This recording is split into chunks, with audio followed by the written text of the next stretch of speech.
Fancy seeing you here today, right? We didn't know you were going to be here this evening. How you doing? Good to see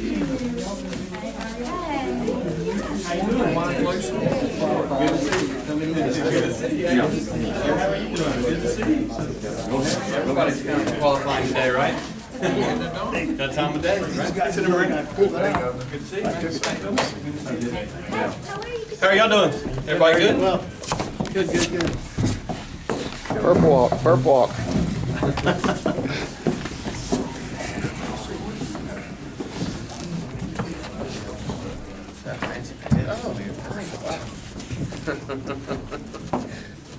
Only the best. Nothing but the best.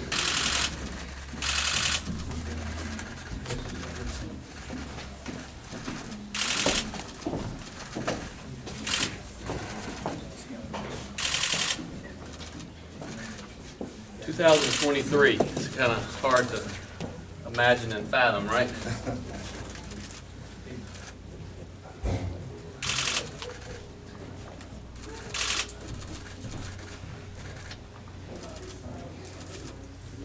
Thank you, sir. Yes, sir. Appreciate you. Finally got you to do a little work around That's here, right.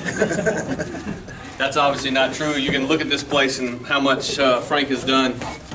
Done a fantastic job. Well, we kind of painting, you know. Been working on it, you know, process. I guess y'all want to talk, so I'm going to step over here. We're here for her, man. Me too, that's why I'm standing to the side and letting her give the speech. All time, you figured that out.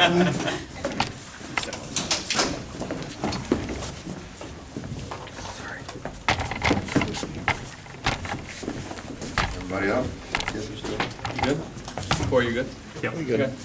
Well, thank you all for coming by today. It's obviously the first day to qualify for public office in Mississippi for the 2023 elections. And as you see, this has been a very, very busy location here today. We've got state senators, state representatives, a district attorney, and others qualifying today at the same time that we are. And so thanks for being here, and I'm really just going to open it up to questions at this time. Governor, obviously you're looking forward to another term in office. What do you consider the accomplishments of your first term so far?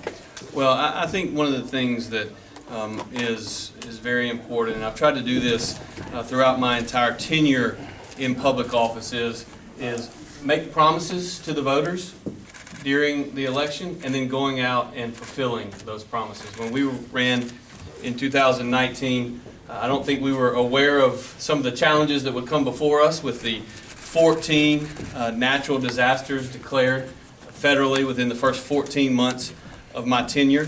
But I think what people went to the polls and elected me to do is to be a leader and to stand up and make sure that we were doing the things that we needed to do, and whether it's been a tornado or a hurricane or a water crisis or all things in between, that's exactly what we tried to do. We tried to set aside the nonsense and focus on getting things done for the taxpayers. I'm particularly proud of the record investments that we've made in our people through workforce development, workforce training. We told people in 2019 that we were going to see per capita incomes go up in Mississippi, and we've seen per capita incomes go up. We told the people of Mississippi in 2019 that we were going to significantly increase teacher pay in our state, and I was able to sign this year the largest teacher pay raise in the history of Mississippi. We said to the voters that we're going to return more of their money back to them. I've pushed very hard for the complete elimination of the income tax, and while we didn't get that done in the legislative session last year, we're going to continue to work towards that. We were able and successful in getting the largest tax cut in Mississippi history, returning almost $600 million to the people of our state. We've also had the opportunity, and this is something that I'm particularly proud of, we had the opportunity to accomplish what I believe to be the most significant win in the conservative movement in my lifetime. And Mississippi led the way in overturning Roe v. Wade. I am so proud that Mississippi did that. And I want to be clear, while I happened to be lieutenant governor when it passed the legislature and we had a lot of conservative lawmakers that voted for it, the reason we were able to get that done is because the people of Mississippi are pro-life. The people of Mississippi have our back. And so I think when we go into the 2023 elections, we're going to have the opportunity to spend a lot of time talking about how important it is that we have elected leaders focused on doing what's best for Mississippi. Mississippi is making tremendous progress economically. We have the lowest unemployment rate in the history of our state, and that's something we can all be proud of. And we still have more jobs looking for people than we have people out looking for jobs. And so we have made tremendous progress over the last 3 years, and I look forward to continuing that. Jeff? Governor, just today, former Justice Waller said that he is strongly considering another primary run. Do you have any response to that or any other? I hadn't heard that, but I think the great thing about living in America is anybody can run for anything that they want to run for. And I wish whomever chooses to take that path, we're going to spend a lot of time talking about my record in 2023. It's a record that I'm exceptionally proud of. It's a record that I believe that not only conservative voters, but voters across the political spectrum are proud of. And it's going to be a good year this year, and I look forward to it. And so, I've been on the ballot a few times over the years. I love to say and remind people of that old saying, there are two ways to run for public office, scared or unopposed. Well, I always add to that and remind everybody that for me personally, I'd like to try that second option at least one time. But I'm 0 for 12 on running unopposed. But there's a reason I'm 0 for 12 running unopposed. It's because I'm not scared to take on big things and do big things for the people of our state. And when you stand up for what's right and you stand up for what you believe in, sometimes there are those, and in this particular case, there are going to be those on the left that don't necessarily like the conservative direction that we've taken Mississippi over the last 3 years. And so I feel confident that we're going to have some opposition, and whomever that may be, we'll talk about my record, and it's a record I'm proud to run on. Courtney? Governor, to some degree, will this re-election campaign look a little bit more similar, if you will, to the last, just by virtue of the fact that a lot of your time was taken up by things that, as you mentioned, were unexpected? Is this looking a little different heading into re-election than what you would have thought when you last signed these qualifying papers? Well, I think there's no doubt about that. I mean, every former governor that I've ever spoken to has told me that when you serve as governor, that there are a lot of days when you have no idea of the challenges that you're going to face. So I've heard that for a long time. Having said that, dating back to 1972, the most federally declared disasters Mississippi's ever had in any one year has been 4. And in my first 14 months, we had 14.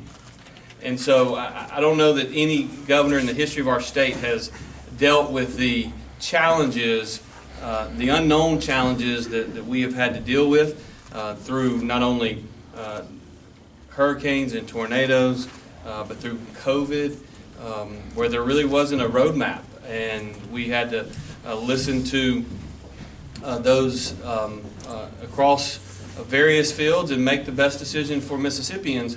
But I couldn't be prouder of the people of Mississippi who have responded in each and every one of those disasters in a positive way. They've done exactly what Mississippians do. They've stood up and they've helped themselves and they've helped their neighbors. They've always been there to help provide for the people of our state. And so it's really the people of Mississippi that make me proud to be a Mississippian. I've been blessed to have the opportunity to lead during challenging times, but I think every single one of those events has made us stronger as a state. And it's made us stronger as a state and stronger as a people because of Mississippians stepping up and helping each other and helping themselves. Yes. Governor, you spoke about some of the things that you've accomplished so far, but you've got a few more months left in your first term. What are some of the things that you're hoping to accomplish before the primaries are in November, especially when it comes to either this legislative session that began today or other things that you might be able to do in your term as governor? That's right. We're still only in the third day of a new year. So we have another 12 months left in this term. And what I will tell you is we're going to continue to fight for our conservative beliefs. We're going to continue to fight for the conservative values that Mississippians believe in. One of the things that we talked about during our recent release on our budget recommendation, we decided to get a little bit into policy on our executive budget recommendation, and some of the allowance of gender changes that are going on, particularly amongst young people and amongst kids in our state and other places across the country, is just wrong. And it's just absolutely wrong. And I'm hopeful that the Mississippi legislature takes action this year to make sure that we're not allowing that here in the state of Mississippi, particularly for those under the age of 18. We're going to continue to fight to make Mississippi the safest place in America for an unborn child, but we're also going to continue to show not only the people of Mississippi but the world that we are a caring and compassionate people, and that in our state that being pro-life is not simply about being anti-abortion. We have to be pro-life at every step of the way. And so we want to continue to work to find ways to help moms and babies throughout Mississippi. I've said it before and I'll say it again. To do that, we're going to have to make some hard decisions. We're going to have to invest in a number of areas. We're going to have to continue to improve our foster care system. We're going to have to incentivize and reward adoptions in our state. And that's something that we're committed to. And I think, and I'm hopeful that that's something that we can find bipartisan support in the Mississippi legislature to get that done. And it's certainly something that I'm committed to. I'm going to continue to push to eliminate the income tax. I think it's critically important for the future of our state that we continue to return monies back to the people. I believe that we have somewhere between $3.5 and $4 billion in monies that we have collected as a state, as a government, that belongs to the taxpayers. It is wrong for anyone to continue to ask the taxpayer to send more of their money to Jackson when the reality is they can't even figure out how to spend the $3 billion, $3.5, $4 billion that we have. Now, we've got those monies. We ought to invest in infrastructure. There are things that need to be done. But we need to let the people keep more of their own money, because I believe that we must all understand that government doesn't have anything that it doesn't first take from somebody else. And when you're taking billions of dollars more each year, then I think we ought to let those people keep it. Don't forget that the budget last year was $5.8 billion. The budget this year is $6.4 billion. And so I'm of the opinion that it's time to return more of the money back to the taxpayers. And I believe in my heart that if we eliminate the income tax, if we make ourselves more competitive with Texas and Tennessee and Florida, what we're going to see in our state is significant growth, not only economic growth, but population growth as well. And population growth, although some of my friends would prefer we don't see a lot of people move here, but population growth is going to help us see GDP growth in excess of the 2.5% to 3% that I believe we're going to see in the coming years. And so we attract more people to our state, I think is a definite recipe for long-term success. About the Jackson water crisis, real quick, if I could. Some criticisms, wondering why the state didn't step in during this last failure during the New Year's holiday. Your thoughts on the water crisis and why the state did not take a more proactive role? When the state of Mississippi on August the 29th, I know it was August 29th because it was the 16th anniversary of Hurricane Katrina. The 17th anniversary of Hurricane Katrina. I was on the coast flew back here and declared a disaster here in the city of Jackson. The state stepped up every single day. We fixed the things that need to be fixed, and the federal court, in conjunction with the federal government, made a decision to enter into an arrangement with the city of Jackson. And so just as we've done, whether it be tornadoes or hurricanes, when it became necessary for the state to take over the water system in August, we did so. We stayed in charge for just short of 90 days. And at this time, it's the federal court, it's the Department of Justice, it's the EPA, and it is federal judges that are running the water system in the city of Jackson.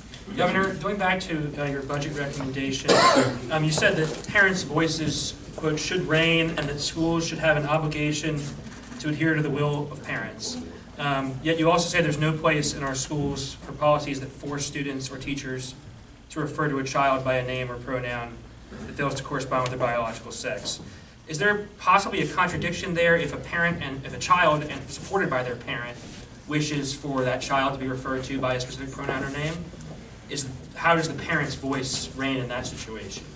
Well, what I will tell you is that one of the things that we've seen over the last 2 to 3 years, primarily in other states, not in Mississippi, is we've seen an attempt by some bureaucrats and some educrats to do things in the public schools that were adamantly opposed by the vast majority of parents in those individual school districts. Now, we haven't seen a lot of that in Mississippi, and I'm proud of that fact. In fact, we have seen engagement by parents increase in Mississippi, and the thing that we know for sure is that the more involved and the more engaged parents are, not only in their kids' education, but in their kids' lives, the better and more likely that we have positive outcomes, not only in our schools, but across the board. But I am glad that you brought up education, because it's something that, quite frankly, I think we have to continue to tell our story, but I want to challenge y'all to tell the story of education in Mississippi as well.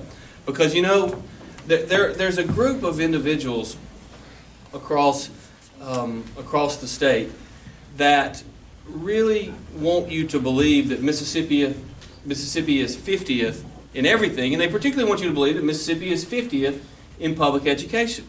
What I would tell you is that it might have been true 10 years ago when the other side was in charge. Mississippi was 50th in public education, but I gotta let y'all in on a little secret. It's not true anymore. The fact is, conservative education reforms have changed the dynamics in the state of Mississippi. They have changed the dynamics just in terms of overall educational achievement. Mississippi went from 10 years ago, the 50th best K-12 system in America, to today, somewhere between the 32nd and the 34th best K-12 educational system in America. When you look at reading results, 4th grade reading and 4th grade math results, in each of the last 3 years, Mississippi's been top 5 in the nation in improved educational outcomes amongst the nation's report card. When you look at reading results amongst African American kids in our state, 10 years ago, we ranked 46th in America. This year, our African American students ranked 4th in America. It's because a large number of different policies were passed, from school choice to the 3rd grade reading gate to record investments in the classroom, and every single one of those, when combined, have made a huge difference. And the fact is, and I'm able to walk into CEOs' offices now and tell them that if you look at our 4th grade education results, Mississippi today has the smartest 4th graders in the southeastern United States. If you have the smartest 4th graders, and this is what I can tell the CEOs, the smartest 4th graders in the southeast U.S. today, in 10 years, is going to be the smartest workforce in that southeastern United States. There is a reason that Mississippi saw $6 billion in new capital expenditures in 2022. There is a reason. And that reason is because our workforce, our people, we've invested not only in improvements at the K through 12 level, but also improvements as it relates to our workforce development and workforce training. And now executives know that if they open a business in Mississippi, they're going to be able to find the workforce that allows them to produce their products and get them to the marketplace. And when you do that, then you open yourself up to tremendous and huge economic opportunities. And that's where we are as a state. And so the question was asked about this guy running or that girl running. That's all fine. Anybody can run for anything they want to run for. What I'm going to tell you is we're going to talk about the historic successes of Mississippi. I'm proud to be a Mississippian. I'm proud to be the 65th governor of this great state. But what I'm most proud of is you, the people of this state, because they have stepped up time and time again and proved to the world that Mississippi is open for business, that we believe in freedom, and we believe in opportunity, and we believe that we can grow our economy, we can shrink our governments, and we can make a difference in the lives of people. Governor, among some of your post-row policies that you've released in your executive budget recommendations, I noticed one thing that was not on there was extending postpartum Medicaid benefits to new mothers for up to a year. A lot of senators, some of whom were just standing in the back of the room, have voted in favor of that proposal. What is your stance on that? Yeah, the Mississippi State Senate has voted to extend postpartum care. What I would tell you is this. Since the pandemic hit in 2020, we've had extended postpartum care for mothers for 3 years. And what I have requested from the State Health Department, and this data is slow, but is confirmation that the results in 2020, in 2021, in 2022, the data, does it suggest that things have changed? Does it suggest that they have improved? Does it suggest that actually nothing has changed since that time? But as you are, I'm sure, aware, that vote in the Senate over the last 3 years that has occurred at a time when every mother in the state that was on Medicaid, and we basically have presumed eligibility for all moms for Medicaid. So every mother in the state that's on Medicaid has had 12 months of postpartum care for the last 3 years.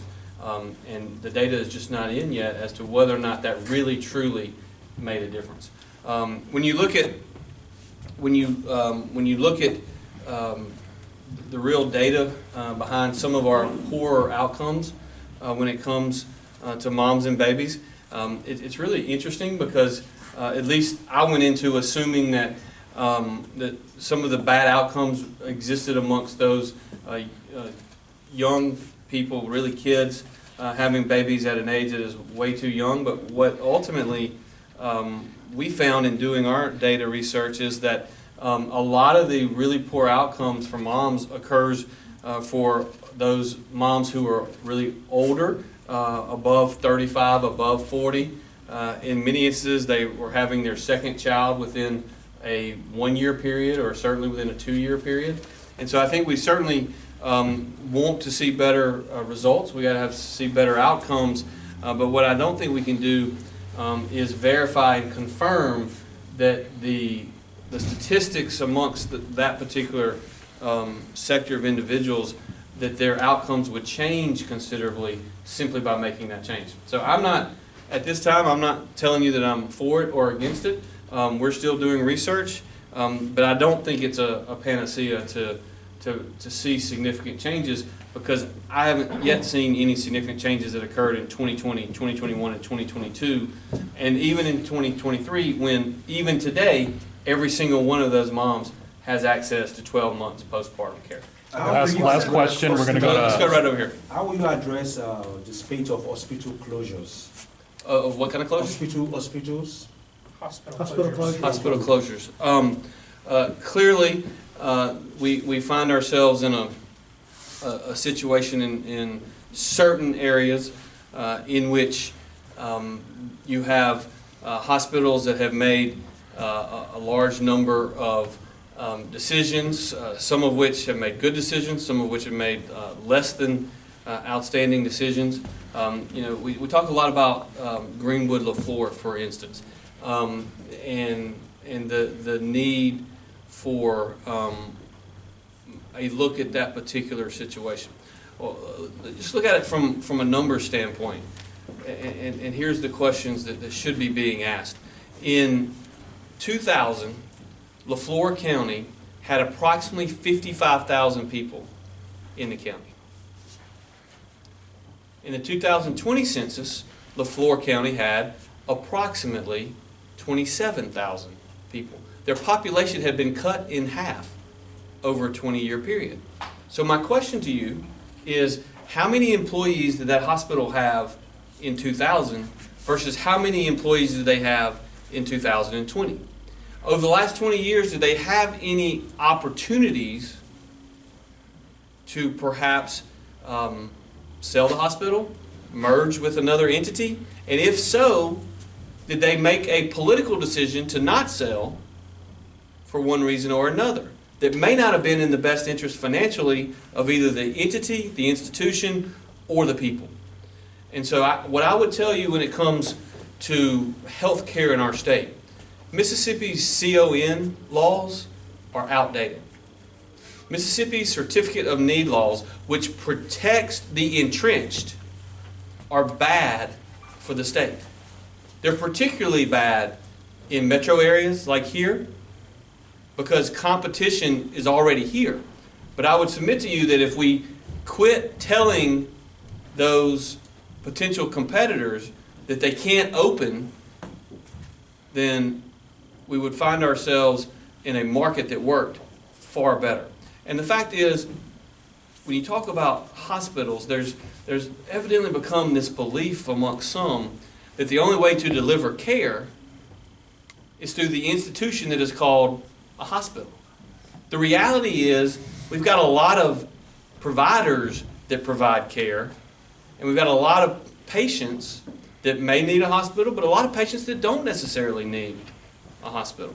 And so I know there's going to be a lot of conversations in the Mississippi legislature this year about what that looks like, but I would just caution everyone, unless the Mississippi legislature wants to invest and run hospitals in every community across Mississippi, it's a very slippery slope as to how big the check is that they want to write, because keeping inefficient systems is not a good answer.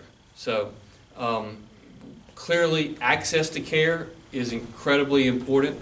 The way in which you increase access to care, in my mind, is to start initially by eliminating the CON laws and eliminating the ability for those who want to provide care in our rural areas from being able to do so because we have laws on the books that are outdated at best. All right, one more? Governor, what is your pitch to young workers? Obviously, workforce development has been a priority. You've outlined and you mentioned students that are testing at a higher level. What is your pitch to them to actually stay in Mississippi, as that has been a problem? Well, what I would tell you is there's a lot of opportunities in Mississippi right now. There's a lot of opportunities for young workers that really span the gamut in terms of the highly educated, those individuals who want to work in medicine, for instance. We have to continue to attract and recruit more of our young people to stay into Mississippi and, quite frankly, to relocate into rural areas. I've often said the best way to get a new doctor in New Albany is to have a kid from New Albany that goes to medical school at UMMC and wants to go back home and raise their kids the same place where they grew up. And so we've got to continue to expand the opportunities for those young people in the medical field. I've been a long time big proponent of, when it comes to healthcare workers, we have to have more residency programs in places not named Jackson. The University of Mississippi Medical Center does a great job teaching physicians. They do a great job on their residency programs, and we don't need to take any of them away. But what we do need to do is we need to add residency programs in Corinth, in Tupelo, in Hattiesburg, on the Gulf Coast, because the statistic is something like 75 to 85% of all doctors choose to practice medicine within 30 miles, not of where they went to med school, but within 30 miles of where they do their residency. And so if we want more doctors in rural areas across the state, we need more residencies in rural areas across the state. In addition to the medical field, you think about some of the fields in which we really graduate a lot of students. For instance, at Mississippi State and Jackson State and Ole Miss as well, we graduate a lot of engineering students. When you see what's going on at NASA down in Hancock County, what I will tell you is there is tremendous opportunities for engineering students graduating in Mississippi to locate somewhere between Stennis and Ingalls, because there's a lot going on right now in that area. But not only that,